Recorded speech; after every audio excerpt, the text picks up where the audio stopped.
अफसाना बानो आ गई।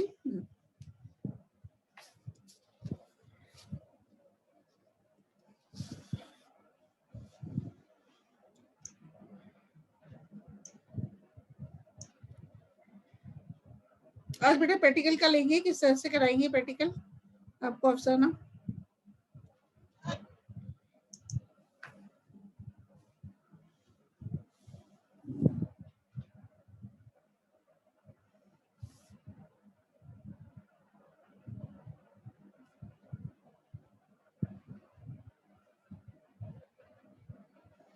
औरों को ज्वाइन करने तो अफसाना, नहीं तो आपको ही करा देंगे। अभी आप ही आए हो केवल अफसाना बीएड वाले में।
हाँ बेटा अफसाना 11:03 हुए हैं, तो देखते हैं, फिर अपन लोग ही कर लेंगे, आपको ही करा देंगे।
हाँ बेटा मैं स्टार्ट करती हूँ अफसाना। तो आपको अभी क्या कराएंगे बेटा, कैटलेज का, एंजाइम्स का, किस तरह से कैटलेज का प्रैक्टिकल करते हैं, तो ये समझाने जा रही हूँ बेटा। ठीक है, तो अफसाना अपन क्या लिखेंगे, ऑब्जेक्टिव। अपना उद्देश्य क्या है बेटा, पादप ऊतकों में कैटलेज एंजाइम की सक्रियता का अध्ययन करना।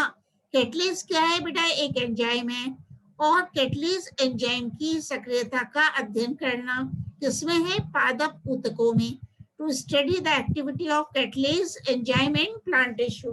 तो जैसे कि आप सेकेंड ईयर की क्लास में हो तो आप जानते ही हो, पहले अपन ऑब्जेक्टिव लिखेंगे, उसके बाद मटेरियल्स रिक्वायर्ड, आवश्यक सामग्री क्या है, ताजा आलू है, फ्रेश पोटैटो है, ब्लेड है, स्प्रिट लैंप है, टेस्ट ट्यूब्स हैं, परख नलियां हैं, टेस्ट ट्यूब होल्डर है, हाइड्रोजन पेरोक्साइड है, जल है एवं डाइल्यूट HCl है, हाइड्रोक्लोरिक एसिड है। सीमा मीणा भी आ गई बेटा। अपना कौन सा प्रैक्टिकल कर रहे हैं अपन, ऑब्जेक्टिव क्या है, अपना उद्देश्य क्या है, पादप ऊतकों में कैटलेज एंजाइम की सक्रियता का अध्ययन करना, और कौन कौन सी आवश्यक सामग्री है ये भी अपन लिखते हैं, materials required.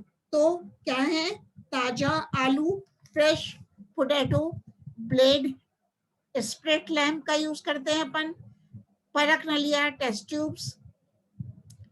Tube holder, hydrogen peroxide, और हाइड्रोजन पेरोक्साइड मतलब H2O2, जल एवं डाइल्यूट हाइड्रोक्लोरिक एसिड। और क्या प्रिंसिपल है, तो प्रिंसिपल भी अपन लिखते हैं, सिद्धांत लिखते हैं। तो सिद्धांत क्या है बेटा, एंजाइम कैटलेज की उपस्थिति में हाइड्रोजन परऑक्साइड का जल एवं ऑक्सीजन में विघटन हो जाता है। बेटा एंजाइम या कैटलेज सिद्धांत क्या लिखोगे? कैटलेज एंजाइम की उपस्थिति में हाइड्रोजन परऑक्साइड का H2O2 का जल, वाटर एंड ऑक्सीजन में विघटन होता है। ठीक है, किसमें होता है? जल एवं वाटर में विघटन होता है। तो ये देखो बेटा, ये मैं एनलार्ज करती हूँ, तो ये है हाइड्रोजन परऑक्साइड। खुशबू भी आ गई। हाइड्रोजन परऑक्साइड किसमें विघटित हो जाती है? जल में, H2O में व ऑक्सीजन में। तो खुशबू तिवारी, अपन क्या कर रहे हैं? To study the activity of enzyme catalase in the plant tissues. तो मतलब हाइड्रोजन परऑक्साइड, जैसे कि आप इक्वेशन में देख रहे हो, कैटलेज एंजाइम की उपस्थिति में बेटा वाटर व ऑक्सीजन में विघटित हो जाता है। तो अब उसके बाद अपन विधि लिखते हैं। विधि में क्या लिखेंगे बेटा? विधि माने प्रोसीजर। तो इसमें अपन क्या क्या लेते हैं? ताजा आलू के कंद के छोटे छोटे टुकड़े काट कर इनको टेस्ट ट्यूब में डालते हैं। सबसे पहले अपन फ्रेश पोटैटोज लेंगे और फ्रेश पोटैटोज के पीसेस कर लेंगे, छोटे छोटे पीसेस कर लेंगे, और इन छोटे छोटे स्मॉल पीसेस को, पोटैटो के छोटे छोटे टुकड़ों को अपन परखनली टेस्ट ट्यूब में डालेंगे। और इसके पश्चात इनमें इनमें 30 ml जल प्लस 1 ml H2O2, कितना? इनमें 30 ml जल व 1 ml H2O2 मतलब 3% हाइड्रोजन परऑक्साइड मिला देते हैं और उसके बाद परिवर्तन का अवलोकन करते हैं। पहले टेस्ट ट्यूब में क्या लेते हैं बेटा? अपन एक टेस्ट ट्यूब लेते हैं और उसमें इस परखनली में टेस्ट ट्यूब में अपन आलू के कंद के छोटे छोटे पीसेस टुकड़े करके डाल देते हैं और इसके पश्चात इस टेस्ट ट्यूब में अपन 3% हाइड्रोजन परऑक्साइड मिला देते हैं। 3% हाइड्रोजन परऑक्साइड कैसे बनता है? अपन लेते हैं 30 ml जल व 1 ml H2O2, तो 3% H2O2 हाइड्रोजन परऑक्साइड बन जाती है। अब एक अन्य टेस्ट ट्यूब में, एक अन्य परखनली में अपन ताजा आलू के कंद के टुकड़े डालते हैं और उसमें जल डालकर 10 से 15 मिनट तक उबालते हैं। मतलब सेकेंड टेस्ट ट्यूब में बेटा अपन आलू के पीसेस तो लेते हैं टुकड़े, लेकिन इस टेस्ट ट्यूब में इसमें कि आलू के टुकड़े लिए हैं उनमें अपन वाटर डालते हैं, जल डालते हैं और इसको फिर 10 से 15 मिनट तक उबालते हैं। अब 10 से 15 मिनट तक उबालने के बाद अब जल को निकालकर इसमें 3% हाइड्रोजन परऑक्साइड फिर से डालते हैं तथा अवलोकन करते हैं। क्या बता रही हूँ? पहली टेस्ट ट्यूब में अपन ने क्या किया था बेटा? ताजा आलू के टुकड़े लिए थे और इसको किसमें लिया था? पहली टेस्ट ट्यूब में अपन ने ताजा आलू के टुकड़े डाले और उसमें 3% H2O2 को मिला दिया। दूसरी टेस्ट ट्यूब में अपन ने ताजा आलू के टुकड़े डाले और जल डालकर 10 से 15 मिनट तक उबाला। इसके बाद उबालने के बाद अब इस जल को बाहर निकाल देते हैं टेस्ट ट्यूब से व इस टेस्ट ट्यूब में फिर से 3% H2O2 हाइड्रोजन परऑक्साइड डालते हैं व अवलोकन करते हैं। फिर तीसरी टेस्ट ट्यूब में एक अन्य परखनली में आलू के टुकड़े डालकर इसमें जल व डाइल्यूट HCl का मिश्रण डालते हैं, डालते हैं तथा इस मिश्रण को 5 मिनट तक इसी प्रकार से रहने देते हैं। तीसरी टेस्ट ट्यूब में क्या करते हैं बेटा? अपन आलू के टुकड़े लेते हैं और इस टेस्ट ट्यूब में अपन जल व डाइल्यूट HCl का मिश्रण डालते हैं और इसे 5 मिनट तक के लिए इसी प्रकार से रहने देते हैं। इसके बाद अपन इस टेस्ट ट्यूब में से बेटा जल व हाइड्रोजन क्लोराइड को हटाकर 3% H2O2 को डालते हैं और मिलाते हैं व परिणाम का अवलोकन करते हैं। क्या करते हैं? परिणाम का अवलोकन करते हैं। तो अपन क्या पाएंगे? तो आप क्या लिखोगे बेटा इसमें कि कंक्लूजन, पहले तो रिजल्ट, रिजल्ट का मतलब परिणाम। तो प्रथम टेस्ट ट्यूब में, प्रथम परख नली में किए गए प्रयोग के परिणाम स्वरूप ऑक्सीजन के बुलबुले, ऑक्सीजन बबल्स, ऑक्सीजन के बुलबुले निकलते हैं और इस परख नली में ताजा आलू के टुकड़े डाले गए थे। मतलब फर्स्ट टेस्ट ट्यूब में बेटा अपन ने क्या लिया था? ताजा आलू के टुकड़े लिए थे और उसमें 3%, 3% H2O2 डाला था। तो अपना परिणाम क्या हुआ? रिजल्ट कि इसमें ऑक्सीजन के बुलबुले उत्पन्न होते हैं। दूसरे टेस्ट ट्यूब में किए गए प्रयोग के परिणाम स्वरूप ऑक्सीजन के बुलबुले उत्पन्न नहीं होते। दूसरी टेस्ट ट्यूब में अपन ने क्या हुआ देखा कि ऑक्सीजन बबल्स उत्पन्न नहीं होते। इसमें आलू के टुकड़ों को 40 डिग्री सेंटीग्रेड से ऊपर तापमान में गर्म पानी में उबाला गया था। इसमें क्या किया था अपन ने? दूसरी टेस्ट ट्यूब में बेटा अपन ने फ्रेश पोटैटो पीसेस लिए थे, जल लिया था, वह जल को 10 से 15 मिनट तक के लिए बेटा गर्म किया था। और जब इस जल को आलू के टुकड़ों के साथ 40 डिग्री सेंटीग्रेड से ऊपर तापमान में उबाला गया था तो ऑक्सीजन के बुलबुले उत्पन्न नहीं होते हैं। तीसरी परख नली में, तीसरी टेस्ट ट्यूब में बेटा जहां टनु HCl, डाइल्यूट HCl प्रयुक्त किया गया था, वहां भी ऑक्सीजन के बुलबुले उत्पन्न नहीं होते हैं। तो अब लास्ट में आप क्या लिखते हो? निष्कर्ष। निष्कर्ष माने कंक्लूजन। क्या कंक्लूजन निकला? तो प्रथम परख नली में फर्स्ट टेस्ट ट्यूब में किए गए प्रयोग के अंतर्गत ऑक्सीजन के बुलबुले निकलते हैं। इससे ये प्रतीत होता है कि कैटलेज एंजाइम की सक्रियता है। कि कैटलेज एंजाइम क्या है बेटा? एक्टिव है। इससे कैटलेज एंजाइम की सक्रियता प्रतीत दिखाई देती है। मतलब फर्स्ट टेस्ट ट्यूब में बेटा अपन ने क्या किया था? आलू के टुकड़े लिए थे, वह 3% H2O2 को मिला दिया था और पहली परख नली में ही ऑक्सीजन के बुलबुले उत्पन्न हुए थे। तो इससे ये प्रतीत होता है कि कैटलेज एंजाइम सक्रिय है। वह दूसरी व तीसरी, सेकेंड व थर्ड टेस्ट ट्यूब में किए गए प्रयोग के परिणाम स्वरूप ऑक्सीजन के बुलबुले उत्पन्न नहीं होते हैं और ये यह दिखाता है जब ऑक्सीजन के बुलबुले उत्पन्न नहीं होते हैं तो कैटलेज की सक्रियता का अभाव दिखाता है। तो क्या होता है बेटा? जब तापमान में वृद्धि होती है, जैसे कि अपन ने देखा था सेकेंड टेस्ट ट्यूब में बेटा अपन ने आलू के फ्रेश पीसेस लिए थे, वह जल लिया था और इसको 10 से 15 मिनट तक के लिए उबाला था। तो जैसे ही उबालते हैं तापमान में वृद्धि होती है और तापमान में बेटा वृद्धि के कारण कैटलेज की सक्रियता में कमी आती है। तो इस कारण से ऑक्सीजन के बुलबुले उत्पन्न नहीं होते। ठीक है, तापमान में वृद्धि के कारण कैटलेज की सक्रियता में कमी आ जाती है। इसी प्रकार तीसरी टेस्ट ट्यूब में अपन ने क्या लिया था बेटा? डाइल्यूट HCl के कारण विलयन की पीएच में कमी आ जाती है। अपन ने तीसरी टेस्ट ट्यूब में क्या लिया था बेटा? तीसरी टेस्ट ट्यूब में अपन ने आलू के फ्रेश पीसेस लिए थे और उसमें डाइल्यूट HCl को मिक्स किया था और 5 मिनट तक इसी प्रकार से रहने दिया था।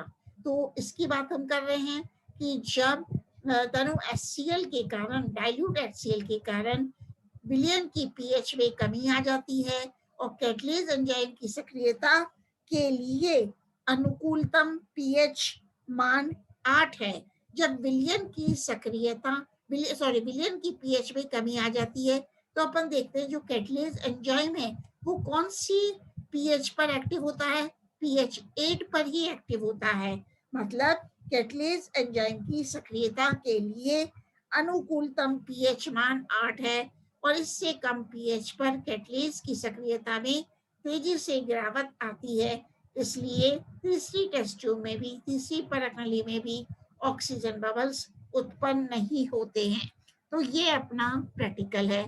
मैं वापस से रिपीट करती हूँ बेटा, अपन 3 टेस्ट ट्यूब्स लेंगे, परख नलिया लेंगे। तो पहली टेस्ट ट्यूब में अपन क्या लेंगे, आलू के फ्रेश पीसेस लेंगे। क्या लेंगे, आलू के फ्रेश पीसेस ऑफ पोटैटो लेंगे। और तीनों टेस्ट ट्यूब्स में अपन उनको मार्क कर देंगे, test tube A, test tube B, test tube सी।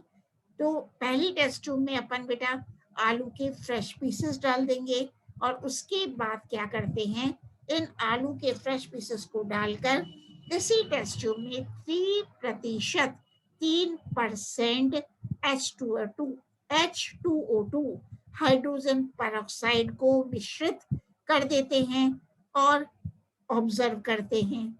और दूसरी टेस्ट ट्यूब में आलू के फ्रेश पीसेस अपन डालते हैं, और इसी टेस्ट ट्यूब में, इसी परख नली में अपन क्या करते हैं, जल को मिला देते हैं। और जब जल को मिला देते हैं तो जल डालकर 10 से 15 मिनट तक आलू के पीसेस को उबालते हैं, और फिर इस जल को अपन निकाल देते हैं। और इसी टेस्ट ट्यूब में जल को निकालने के बाद फिर से 3% हाइड्रोजन पेरोक्साइड को मिश्रित करते हैं।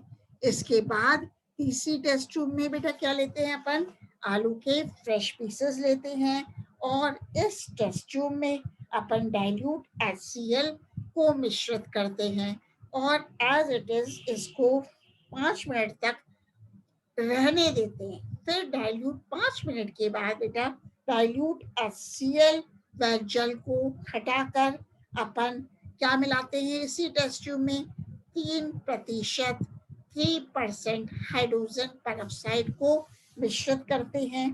तो अपना रिजल्ट क्या आता है, परिणाम क्या आता है कि पहली टेस्ट ट्यूब में जिसमें केवल आलू के पीसेस थे, फ्रेश पोटैटो पीसेस थे, प्लस 3% H2O2 थी, उसमें ऑक्सीजन के बुलबुले, ऑक्सीजन बबल्स उत्पन्न हो गए।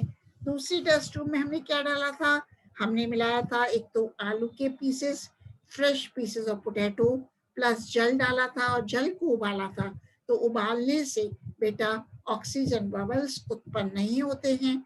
इसी प्रकार तीसरी टेस्ट ट्यूब में हमने क्या डाला था, आलू के फ्रेश पीसेस लिए थे, वह डाइल्यूट HCl डाल के इसको 5 मिनट के लिए छोड़ दिया था।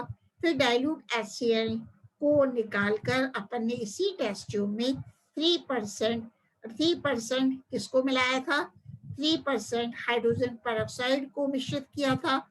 इस टेस्ट ट्यूब में भी ऑक्सीजन के बुलबुले उत्पन्न नहीं होते हैं। तो यह था अपना मतलब कैटलिस्ट एंजाइम का टेस्ट। अब अपने कोर्स में है पादप ऊतकों में एंजाइम परऑक्सीडेज की उपस्थिति ज्ञात करना। एक एंजाइम और क्या है, परऑक्सीडेज एंजाइम। ठीक है, तो detection of respiratory enzyme peroxidase in plant tissues. तो अपन आवश्यक सामग्री केवल खुशबू तिवारी रह गई है, मैं देख रही हूँ स्क्रीन पे। रिक्वायरमेंट्स क्या क्या लेते हैं, ताजा आलू लेते हैं, इसमें भी बेटा ब्लेड है, स्प्रिट है खुशबू, lamp, petri plate, test tube, 3% hydrogen peroxide की बात करते हैं, और इसमें अपन बेंजीडीन एक सॉल्यूशन है, बेंजीडीन का 2% अल्कोहलिक विलियन यूज करते हैं, और सोडियम क्लोराइड यूज करते हैं। तो विधि क्या है, प्रोसीजर कुछ मैं बता रही हूँ, और लोग तो चले गए, तो चलो अच्छा है आप देख रहे हो। तो एक टेस्ट ट्यूब में, एक परख नली में आलू के ताजा काटे हुए टुकड़े लेते हैं, एवं इस परख नली में बेंजीडीन का 2% अल्कोहलिक विलियन ले। क्या करते हैं खुशबू, क्या करते हैं बेटा कि एक टेस्ट ट्यूब लेते हैं, और इस टेस्ट ट्यूब में आलू के छोटे छोटे टुकड़े करके डाल देते हैं। अब इसी टेस्ट ट्यूब में परख नली में बेंजीडीन का 2% अल्कोहलिक सॉल्यूशन भी डाल देते हैं, और इसे 10 मिनट तक इसी प्रकार एज इट इज रहने देते हैं। इसके इसके बाद 10 मिनट के बाद बेंजीडीन के विलयन को हटा देते हैं, तथा इसी टेस्ट ट्यूब में जिसमें से बेंजीडीन के सॉल्यूशन को हटा दिया, इस टेस्ट ट्यूब में 3% हाइड्रोजन पेरोक्साइड का विलयन डालते हैं और परिणाम का अवलोकन करते हैं। आप सेकेंड टेस्ट ट्यूब में खुशबू क्या लेते हैं? सेकेंड टेस्ट ट्यूब में ताजा आलू के पतले टुकड़े लेते हैं, इसमें पानी डालते हैं, इसमें पानी डालते हैं टेस्ट ट्यूब में और इसको स्प्लिट लैंप पर 10 मिनट तक गर्म करते हैं। क्या करते हैं? दूसरी टेस्ट ट्यूब में बेटा किसकी बात कर रहे हैं अपन? To study the peroxidase enzyme activity. तो दूसरी टेस्ट ट्यूब में बेटा अपन फ्रेश पोटैटो पीसेस लेते हैं प्लस जल लेते हैं और इसको जल को अपन 10 मिनट तक स्प्लिट लैंप पर गर्म करते हैं। इसके बाद गर्म करने के बाद 2% एल्कोहलिक विलयन एवं 3% या 3% H2O2 को मिलाते हैं और परिणाम का अवलोकन करते हैं। फिर खुशबू तीसरी टेस्ट ट्यूब में, तीसरी परख नली में अपन fresh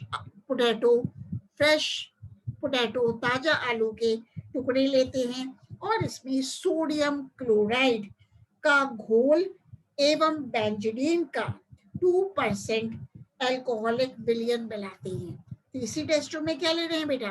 fresh potato pieces, sodium chloride plus 2% solution of benzidine. इसके कुछ समय बाद इसी टेस्ट ट्यूब में 3% मतलब 3% H2O2 विलयन मिश्रित कर परिणामों का अवलोकन करते हैं। तो अपन बेटा फिर लिखेंगे पर्यवेक्षण, ऑब्जर्वेशंस। तो पहली टेस्ट ट्यूब में अपन ने क्या किया था बेटा खुशबू? एक टेस्ट ट्यूब में आलू के कुछ टुकड़े लिए थे। अब इस आलू के टुकड़ों में अपन ने क्या डाला था? 2% एल्कोहलिक सॉल्यूशन ऑफ बेंजीडीन डाला था। तो अपन ने क्या पाया कि बेंजीडीन के ऑक्सीडेशन के कारण नीला रंग उत्पन्न होता है। मतलब फर्स्ट टेस्ट ट्यूब में अपन ने क्या लिया था खुशबू? केवल फ्रेश पोटैटो पीसेस लिए थे प्लस 2% बेंजीडीन सॉल्यूशन लिया था और इससे क्या होता है? बेंजीडीन का ऑक्सीडेशन होता है, ऑक्सीकरण होता है और नीला रंग उत्पन्न हो जाता है, ब्लू कलर उत्पन्न हो जाता है। दूसरी टेस्ट ट्यूब में जहां अपन ने फ्रेश पोटैटो पीसेस लिए थे, जल डाला था और जल को उबाला था, तो नीला रंग उत्पन्न नहीं होता है, तो जल को उबाला गया था। तीसरी टेस्ट ट्यूब में अपन ने क्या मिलाया था बेटा?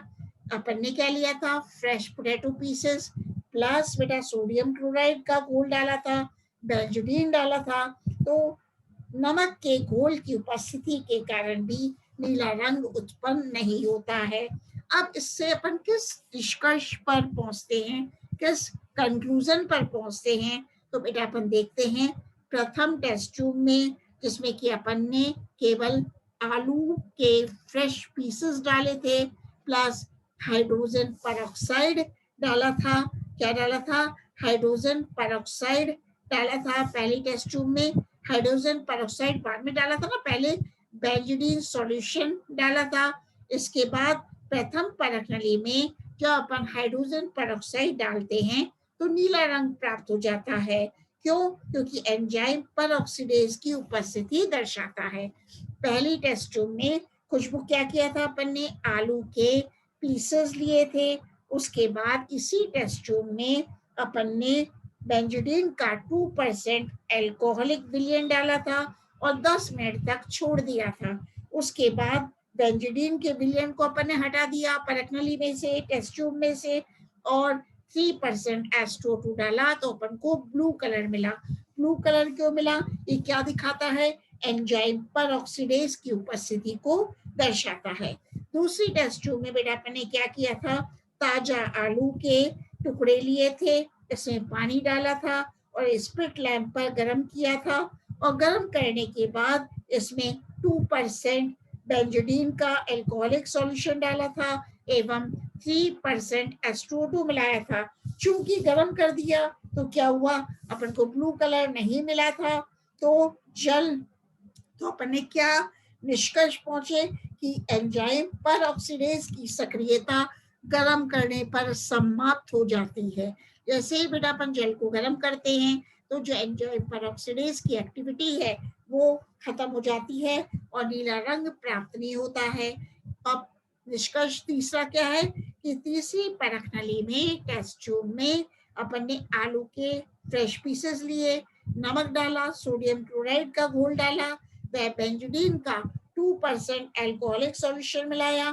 तो जब नमक के घोल की उपस्थिति के कारण सोडियम क्लोराइड NaCl की उपस्थिति के कारण माध्यम की पीएच में वृद्धि हो जाती है। जो पीएच है वो बढ़ जाती है, जिसके परिणाम स्वरूप पेरोक्सीडेज की क्रियाशीलता में तेजी से कमी आ जाती है और नीला रंग उत्पन्न नहीं होता है। तो तीसरी टेस्ट ट्यूब में जब अपन बेटा सोडियम क्लोराइड का घोल डालते हैं तो जो पीएच है वो इंक्रीज हो जाती है, पीएच में वृद्धि हो जाती है। और चूंकि जब पीएच में वृद्धि हो जाती है तो एंजाइम पेरोक्सीडेज की क्रियाशीलता में तेजी से कमी आ जाती है एवं नीला रंग उत्पन्न नहीं होता है। अच्छा खुशबू बेटा, अब जो आपको कोई क्वेरीज है तो पूछ लो। आप तो बीएड की हो ना खुशबू, है ना बेटा। आज अपने दो जो एक्सपेरिमेंट्स किए हैं उसको अपन परफॉर्म भी करेंगे जब मिले। अभी अपन केवल ऑनलाइन क्लासेस है तो उसको समझ रहे हैं। तो कोई डाउट है खुशबू तो पूछ लो आप बेटा, और लोगों को भी कोई डाउट है तो पूछ लो बेटा। खुशबू तिवारी, हाँ बेटा कुछ पूछना चाहते हो? No, नहीं बेटा, no. बीएड के हो ना बेटा, बीएड के? Yes, ma'am. अभी तो अपन ने इसको समझा है, जब ये जैसे ही खुल जाएंगे तो अपन ने 30 के बाद तो इसको अपन परफॉर्म भी करेंगे। ठीक है बेटा। तो अभी आप ही आए हो, अफसाना आई थी, सीमा आई थी और को, तो आपको आ गया ना समझ में बेटा? ठीक।